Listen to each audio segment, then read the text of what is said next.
Hello, hello. Là, je suis bien, je suis dans mon camping-car, je suis au bord de l'eau. On voit pas trop, en fait. Et là, il y a du givre partout, c'est joli comme tout.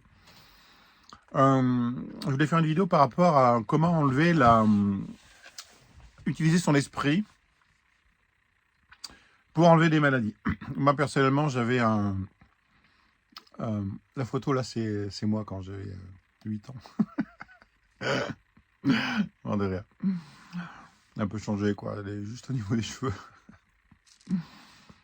Il y a, il y a 30 ans de ça. Euh, Avant que je fasse, il y a plus que ça, parce que c'était avant que je fasse du spectacle, enfin bref. J'avais une maladie grave au niveau de la vessie et même plus bas. Je ne nommerai pas. Bon. Je vais voir un médecin qui me file des tonnes de médicaments et tout ça. Il faut un suivi, tout ça. J'ai rien pris du tout. J'ai fait aucun suivi.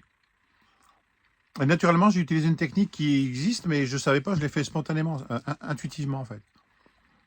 J'utilisais mon esprit, j'imaginais que, parce que j'avais mal, j'avais une douleur, hein, j'imaginais que la douleur descendait le long de mes jambes et allait dans la terre, qui s'en allait de moi. En fait, au bout de quelques jours, j'avais très mal au mollet. Je vous jure, c'est vrai. La douleur avait descendu au niveau des mollets. Et là, je me suis dit, tiens, il se passe quelque chose. Et ça a fini par s'évacuer complètement. Puis ça s'est résorbé tout seul. Et plusieurs fois, j'ai eu des problèmes où j'ai utilisé cette technique-là. J'avais une tumeur des os aussi, c'est pareil. Des gros trous dans les os, machin. Il fallait absolument la chimio, machin. J'ai tout refusé. J'ai dit non, je vais me démerder tout seul. Moi, le médecin m'a avec des gros yeux. Comment utiliser mon esprit. Paf. À chaque fois que j'ai un problème, j'utilise ça. Après, j'ai eu un problème de ménisque. Il a fallu que je me fasse opérer. Il a fallu que je me fasse opérer. Ça, je ne pouvais rien faire. Le ménisque a pété. Il a pété. C'est pas ça. C'est pas de l'inconscience. Hein. C'est de la conscience. Donc, il faut le faire sincèrement. Il faut y croire. C'est-à-dire que là où se trompent beaucoup de gens, les cartésiens qui se croient intelligents parce que cartésiens, alors que c'est un manque d'intelligence en fait, parce que c'est un manque d'ouverture d'esprit. Ils veulent voir pour croire. Alors que là, non, il faut mettre de côté ça et faire la chose et croire pour voir.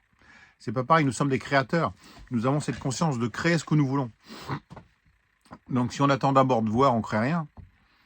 Il faut se mettre au diapason. Tout est énergie, vibration.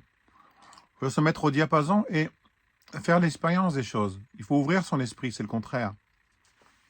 Parce que si vous n'ouvrez pas votre esprit, c'est comme les parachutes, vous vous écrasez, quoi. Donc voilà. Donc moi ça a fonctionné. Hein. Donc moi je dis ça, je dis rien. Hein. Faites ce que vous voulez. Hein. Moi j'essaie de convaincre personne. Je donne juste mon expérience. Tu prends l'expérience, tu la mets pour toi ou tu la mets pas. C'est pas mon problème, toi. Mais ça fonctionne. Voilà, voilà. C'était une petite info comme ça, un petit aparté. Bonne santé.